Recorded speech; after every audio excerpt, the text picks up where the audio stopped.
Hi friends, it's Chloe here and happy Lunar New Year. Today marks the first new moon of the lunar calendar, and many countries around the world will be welcoming the new year with celebrations, festivities, and beautiful traditions of their own kind.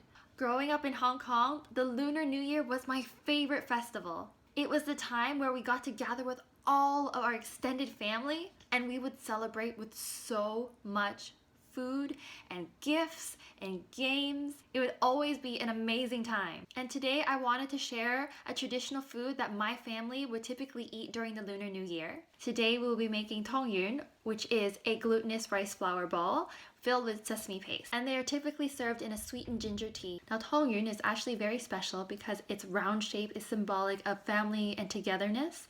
And their pale complexion is a reminder of the moon. Since this year is the year of the ox, which is my zodiac year, we'll be doing something extra special. So stay tuned. Let us start with the ginger tea because it'll take some time to make. For that, I'm going to start with 4 cups of boiling water. And to this, I'm adding some chopped up fresh ginger. Now I'm going to let this slowly simmer on the stove for about 20 minutes. Next up, we're going to make our dumpling skins. For this, we're going to need glutinous rice flour. Now you must use glutinous rice for this because it's a special type of flour to create that chewy and bouncy and sticky texture. I'm going to be making a small batch of Tang Yuan today, so I'm just going to use half a cup.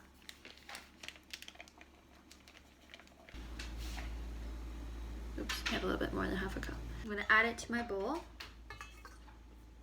Now I'm going to add a 1/4 cup of warm water to the glutinous rice flour. The warm water will help the gluten to relax and mix in properly. I'm going to add this little by little and mix.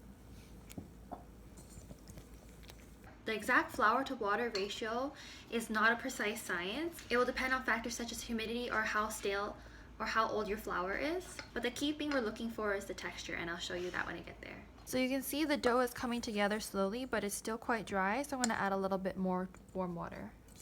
It's always better to add the water little by little because you can easily add too much.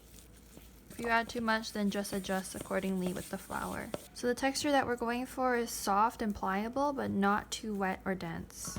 Okay, so we're already on to the next step. We're going to wrap our little dumplings, and for that, I have a little hack. We're going to be using sesame paste, but pre-made sesame paste to save time.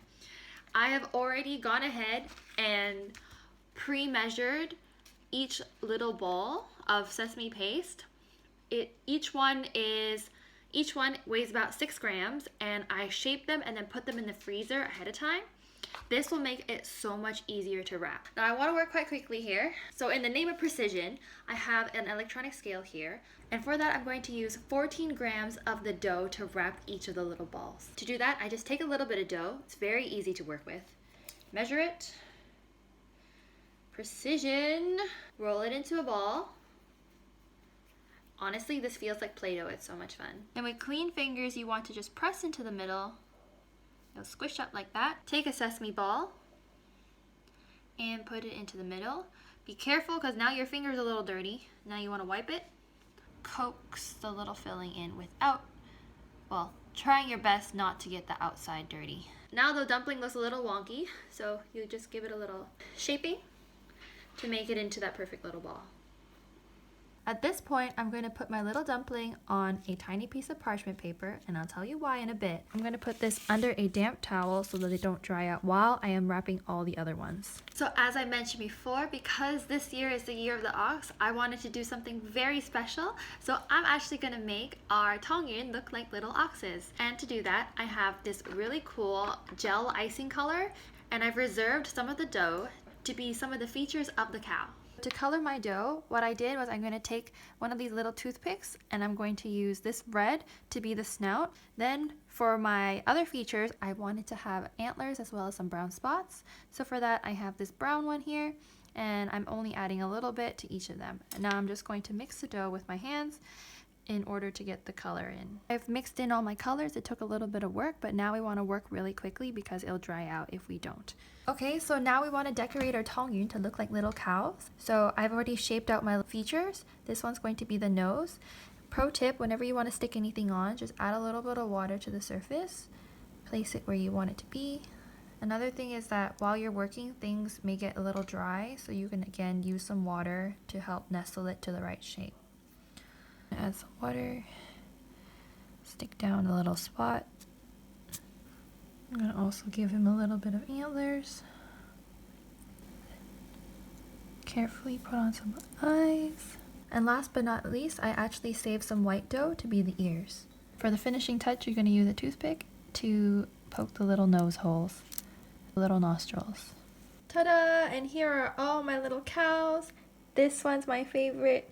I will call you Stewie. Now I'm going to drop my dumplings into the hot water with the parchment paper.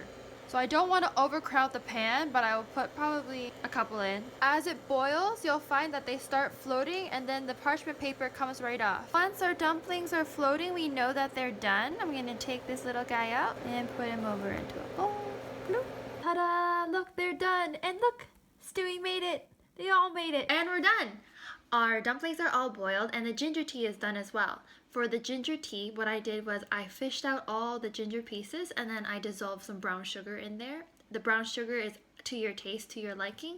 I usually use maybe like half a cup. Then what we do is we have the sweetened ginger tea and we put it into a bowl with our Tang Yuan. And now, because I've been waiting for so long, I'm so excited to try these. They are so cute though, I don't even know if I should bite into them. Yeah, I'm going to. Okay, I'm gonna try. So this Tang Yuan is super chewy and the sesame filling is very nutty and savory. They complement each other really well, especially because the skin itself actually has no flavor. Then what I like to do is I like to have it with a little bit of ginger tea as well. The ginger tea is super nutritious for you as well, so make sure to drink it. Ooh, very spicy. I was boiling it for so long. This is honestly a wonderful dessert to bring in the new year. I really hope you try this recipe. You can try it without the cow shapes, or if you want to customize it, you don't have to use sesame paste. There's other ones such as peanut butter or red bean as well. Anyways, I hope you have a lovely Lunar New Year and you manage to keep your traditions alive even though they may look a little different this year. So from my family to yours, Happy New Year! 新年快樂!